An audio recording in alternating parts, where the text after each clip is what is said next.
गांव के एक छोटे से घर में दो बहनें रहती थीं, आरती और प्रिया।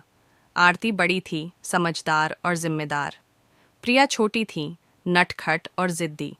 दोनों में अक्सर छोटी छोटी बातों पर झगड़े होते, पर प्यार भी उतना ही गहरा था। बचपन में प्रिया हर चीज में आरती से आगे निकलने की कोशिश करती, कभी दौड़ में, कभी पढ़ाई में और कभी माँ पापा का ध्यान खींचने में। आरती चुपचाप सब सह लेती, क्योंकि वह जानती थी कि प्रिया उससे बहुत प्यार करती है, बस अपने तरीके से जताती है। समय बीता, दोनों बड़ी हो गईं। आरती ने पढ़ाई पूरी करके गांव के पास ही एक स्कूल में नौकरी शुरू कर दी, ताकि वह घर के खर्च में मदद कर सके। प्रिया शहर पढ़ने चली गई, बड़े सपनों के साथ। शुरुआत में फ़ोन और चिट्ठियों के जरिए बात होती रही, पर धीरे धीरे प्रिया की दुनिया बदल गई। एक दिन आरती ने प्रिया को फ़ोन किया, तेरा पसंदीदा आम का अचार बनाया है, जल्दी आना छुट्टियों में।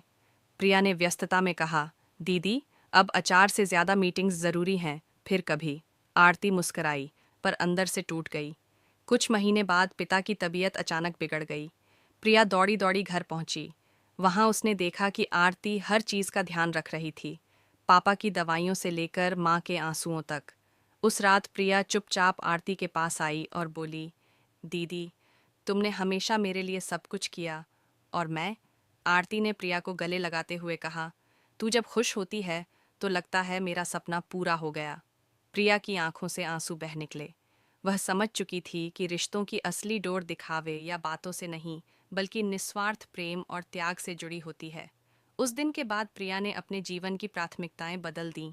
अब वह हर छुट्टी में घर आती, आरती के साथ मिलकर माँ के अचार में मसाले डालती और हर बार कहती, अब तुझे अकेले नहीं चलना पड़ेगा दीदी।